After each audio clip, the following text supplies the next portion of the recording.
Agora a gente fala de um assunto que está gerando polêmica desde ontem, a reforma trabalhista. A proposta foi apresentada pelo governo na noite de quinta-feira, na noite de ontem, e provocou uma enorme repercussão. Em linhas gerais, esse texto estabelece que as convenções coletivas determinem como é que as horas de trabalho devem ser distribuídas ao longo da semana. O governo pretende também apresentar novos modelos de trabalho, além do atual, que é por jornada. Para entender um pouco mais sobre essa proposta de reforma, a gente vai receber aqui no estúdio o advogado trabalhista Sérgio Batalha. Bom dia, Sérgio, para você. Bom dia, obrigada Cília. pela participação. Não, Quais seriam as principais mudanças que a gente vê? Porque o ministro deixou claro, a gente não mexe na jornada semanal, mas flexibiliza. Cília, eu acho que essa é a grande dúvida, né? Eu acho que o governo ele não está dizendo tudo o que pretende fazer. Eu acho que por uma questão política, certamente, porque as medidas são polêmicas, o governo não abre efetivamente detalhes da medida. O que se disse genericamente, eu achei sinceramente pouco, não foi informativo. Poderia haver a ultrapassagem até 12 horas num dia. Hoje em dia a CLT limita 2 horas com pagamento de horas extras. Na prática, já havia eventualmente a possibilidade do trabalho em 12 horas, em circunstâncias excepcionais, com pagamento de horas extras. Eu não vejo nisso uma grande mudança. Essa possibilidade da compensação de jornada dentro da semana também já há previsão de banco de horas. Então, me parece que o ministro não está dizendo tudo o que ele quer. Porque o que acontece? Há um clamor de uma parte do empresariado, e vamos ser objetivos, para a redução do direito trabalhista mesmo. Quer dizer, o que se quer efetivamente é cortar custo da mão de obra. É isso que uma parte do empresariado trabalhista, é o que parece, uma parte do governo pretende. Só que pelo problema político que isso cria, não se diz claramente o que se quer. Então, se anuncia, vamos dizer assim, meias medidas ou intenções genéricas. Essa questão da livre negociação também é uma questão que ela existe, mas o que está se dizendo agora é que essa livre negociação vai poder suprimir alguns direitos previstos em lei.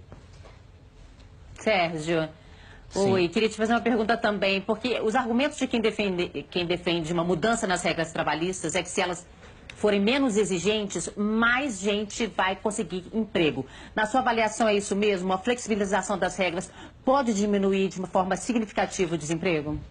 Não, eu creio que não há nenhuma relação, porque o que cria emprego é a produção econômica. Você não vai contratar um empregado a mais no seu negócio só porque está um pouco mais barato. Normalmente, esse pequeno ganho marginal de mão de obra, ele vai para o lucro do empresário. Mas não há necessariamente uma criação de postos de trabalho. Nunca se viu essa relação em lugar algum. Me parece o interesse do empresariado é um aumento basicamente no lucro, né? Num momento difícil, o sujeito quer aumentar o lucro dele. O governo não quer ceder a carga tributária, então onde está se pensando em tirar? Basicamente se tira do trabalhador. Eu acho que a ideia se você jogar aberto, a ideia é essa. Eu acho que o problema é que não se está colocando claramente o que se pretende, uma flexibilização, uma livre negociação, mas não se diz objetivamente o que se quer. Sérgio, o ministro já deixou claro que ele tende a diminuir, isso tenderia a diminuir o número de ações na justiça. A gente tem uma CLT que é de 1940, é da década de 40, portanto é uma CLT muito antiga, é uma CLT criticada pelos empresários exatamente por ser bastante paternalista, muito em função dos sindicatos nossos que não são tão atuantes e tão fortes como a gente vê em outras partes do mundo. Eu queria saber de você, se isso mudar, você acha que a gente pode ter sindicatos fortes o suficiente para tentar dar amparo ao trabalhador? Porque o ministro já deixou claro que isso vai ficar por conta de assembleias e da decisão da maioria em vez da decisão em cima da decisão legal, né? Você tocou num ponto muito interessante, a questão da livre negociação com a estrutura sindical de hoje. Realmente a nossa estrutura sindical, principalmente, ela remete ao período Vargas. E ela tem basicamente um equilíbrio que é o seguinte, o sindicato, ele não representa só os associados, ele representa todos os empregados da categoria. Então você tem distorções, por exemplo, de um sindicato com 200 ou 300 filiados, representando 100, 200 mil trabalhadores. Agora, na proposta, na formatação original da CLT, esse sindicato só podia negociar vantagens para o empregado. Então havia um certo equilíbrio nesse sistema. Agora, eu entendo que você não pode mexer numa perna só.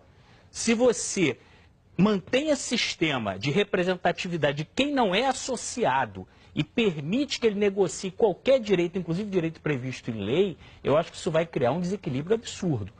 Nos países que têm contrato coletivo, o sindicato só representa os sindicalizados.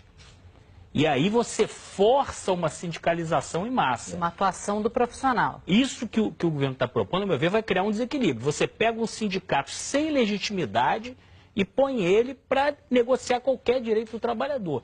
Isso no Brasil de hoje seria uma catástrofe.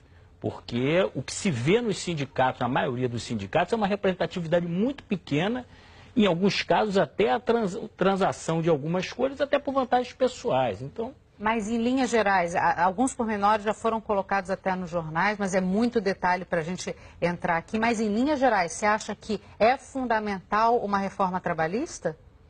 Olha, eu não acho fundamental e vou te explicar por quê. Na verdade, a CLT, ela é, de fato, da década de 40, ela sofreu várias mudanças, não resta bastante coisa da época original, mas muita coisa já foi modificada.